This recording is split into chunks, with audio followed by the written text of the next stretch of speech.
Hello, welcome back to our channel. As you know, NATO Summit 2026 in Ankara ended yesterday. Before the summit, it was suggested that the summit will be one of the historic summits of NATO. As we promised before, today we will discuss the results of the summit with retired Brigadier General Ufuk Uras. Thank you for joining us, General. Great to see you. Thank you.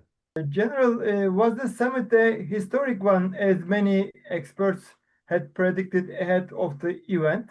And what are the most important decisions of this NATO summit, in your opinion? Let me start with this. What makes a summit historic in NATO? Usually, if a new concept is decided after a summit, this is definitely a historic one.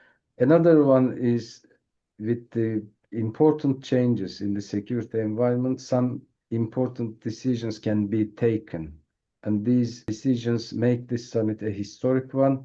For the summit in Turkey, I think what made this summit historic is, as we discussed before the summit, is the survival of NATO. You know, it was a debate whether NATO will survive or not because United States created some tensions inside NATO. Trump has stated that he wants to annex Greenland.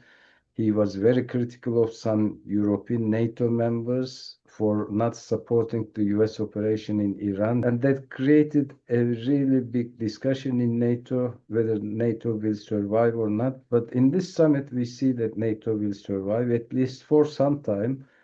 And what we see that Russia is still the #1 threat, as stated in the summit declaration. And it is also an excuse for NATO to make NATO survive. And Russia is stated in this summit as a long-term threat to NATO. So if it is historic, what made it historic is the survival of NATO. And the second one is, in this summit, the top agenda issue was the defense industry, the cooperation among member nations, and to step up the defense investments and defense production of NATO countries, especially in Europe, has been the top agenda issue in this summit. In terms of the decisions, we have a very short summit declaration. It's only one page. In the past, the summit declarations used to be very long, like 10 pages or even more. We tried to figure out what was discussed in the meetings from the declaration and from the speeches of the NATO leaders. One decision is to provide 70 billion support to Ukraine for the war in Ukraine. Another one is 50 billion defense industry agreements between some NATO member nations. As I said, Russia is #1 threat. There is nothing mentioned clearly about China, nothing clearly mentioned about the Middle East. There are only a few sentences or only one sentence regarding Iran. What are the political and military consequences of NATO's decisions regarding Ukraine? Can Europeans handle Russia without US? First of all, it seems that the war will continue. President Trump stated in his speeches that he will continue to work for the peace in Ukraine, between Russia and Ukraine. Indeed, they were very close to agreement, but somehow Ukraine President Zelensky rejected the peace plan in last minute. Europeans, I guess, wants this war to continue. They believe that if the war goes on in Ukraine, they feel much more secure because Russia is engaged in Ukraine. Another reason is that the continuation of the war is also an excuse for Europeans to ask their people to pay investments for the defense. Otherwise, they will not be able to explain their citizens that they should pay more taxes. The war, in my opinion, can end I mean, if the Europeans agree on this, but it seems that the war will continue sometime. Second part of your question, will Europeans be able to cope with Russian threat? The threat from Russia, I think, is a bit exaggerated. Russia is fighting a war in Ukraine and even is not able to reach its political and military objectives in this war. And if Russia wants to fight a war, all NATO countries, it is very likely that Russia will not be able to gain something or anything. So the threat is exaggerated. Europeans have some conventional capabilities, especially with the air and maritime powers of European NATO allies, is indeed larger than that of Russia. However, in the war, Russia made serious progress. The nature of war is changing. Now the conventional weapon systems are becoming outdated, and drone systems, artificial intelligence, air and missile defense systems are becoming much more dominant systems in the warfare. And the Europeans lack such capabilities, and they are trying to invest into these systems. If they invest in the defense systems for new technologies, I think they will close the gap within 5 to 10 years, and they will definitely be able to cope with the threat from Russia. But I think the Europeans should talk to Russia for the peace in the region. It is possible. Russia and Europe or the West can develop a new peace initiative for the security in the Euro-Asia region. I think this should not be ruled out. However, the approach of Europeans is different. So as I said, the peace doesn't seem very likely in the short term, but in the midterm, maybe with the mediation of the United States, it may be possible. Has NATO redefined its approach toward China? Nothing clearly mentioned about China in this summit. In the previous summit declarations, China was defined as a risk and a competitor, a challenger. However, in this summit declaration, there is no any open sentence regarding China. There is a general paragraph. In this paragraph, it is stated that the strategic competitors, I think this meant China. NATO has many partnership initiatives, and one of the partnership initiatives is the global partnerships of NATO, and 4 countries in the Indo-Pacific region, Australia, New Zealand, Japan, and South Korea, were also invited to attend this meeting. It is not the first time. They also attended some previous meetings. What was mentioned in some speeches that these 4 countries and the European NATO members will increase their defense cooperation. One of the objectives is to make this relationship much more institutional and to contribute to these countries adapt to the NATO standards. NATO has well-developed technical standards for defense equipment. NATO, I don't think will allocate resources, forces, for example, to deploy into this region. United States will reduce its forces in Europe, and US will focus on the Indo-Pacific region. I don't think that US will ask the Europeans to contribute by forces to the US efforts in this region. Maybe a small group of maritime force can be deployed just to show NATO's involvement against China. Other than this, I don't expect that NATO will engage into the Indo-Pacific region. We talk about Ukraine, Russia, and China. I think the other part is Middle East. What should we expect from NATO regarding the Middle East?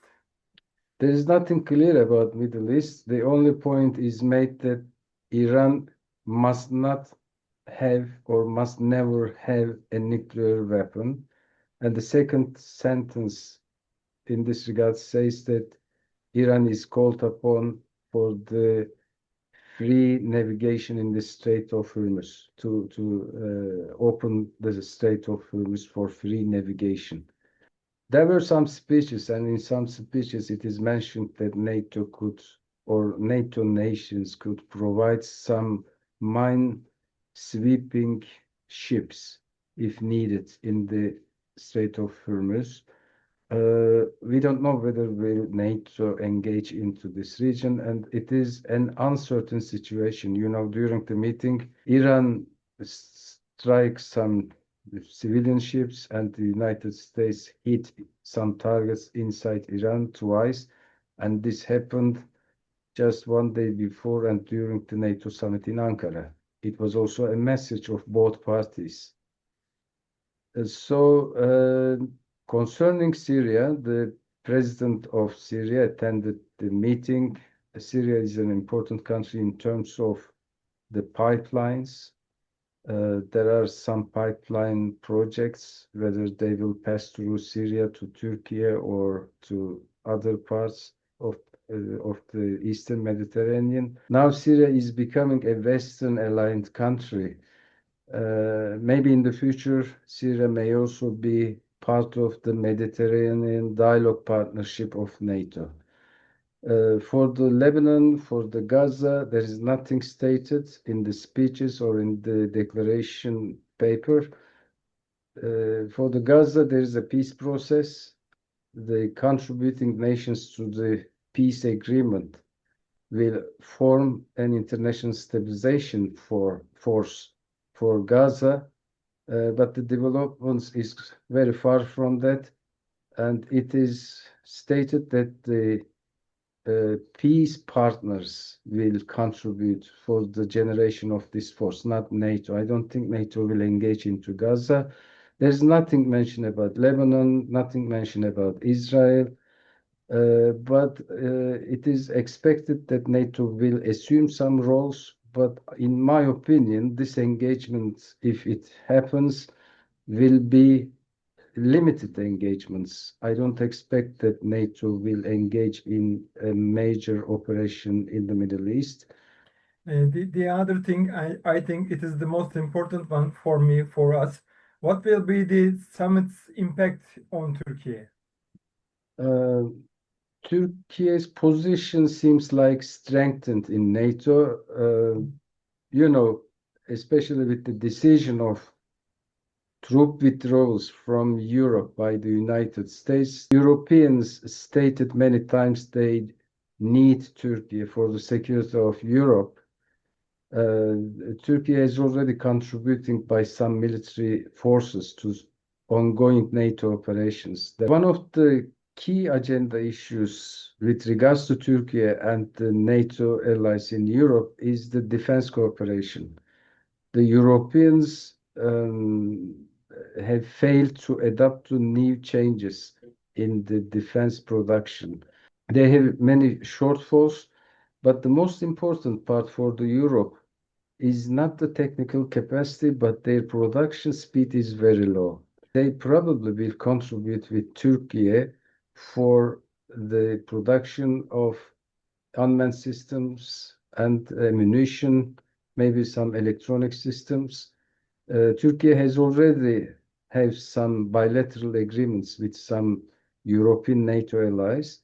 NATO seems like will develop an institutional system for the cooperation of NATO allies to step up their defense production. And Turkey may have some important role in this. But I think Turkey should also be very careful about the technology transfer. You know, in the past, the Europeans have imposed undeclared embargoes to Turkey.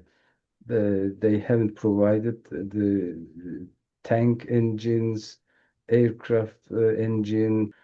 Turkey is expected to contribute to the security of Europe, is expected to also contribute or play a role in the Middle East, but it is very ambiguous. What roles are expected from Turkey in the Middle East is not clear. There hasn't been statements made in the summit. In my opinion, Turkey should prioritize its own national policies and should not contribute to NATO, which would be against or which would conflict with Turkish national interest. As I mentioned at the beginning, the national interests of the nations do not always converge in NATO, and there are many divergences. And if there is a conflict between the national interest and the NATO interest, in my opinion, Turkey should prioritize its national interest and should not have a crisis with Iran, should not have a crisis with Russia, because these are two important neighbors of Turkey. There are important trade agreements between Iran and Turkey, between Russia and Turkey. The trade volume is very high. The conclusion, I can say that this summit has shown that NATO will survive. We don't know how long it may be. Priority is Russia, and Russia-Ukraine war seems like will continue. And defining Russia as a long-term threat to NATO indeed is an excuse for Europeans to tax additionally their citizens. And finally, I can say the summit maybe can be defined as historic because NATO will continue to survive at least for some time. General, thank you very much for giving information and explanations. Thank you for giving me the opportunity to speak on this summit. We promised to make a video after the summit and we kept our promise. Great. Thank you for watching us. Hope to see you again on our next programs. Bye.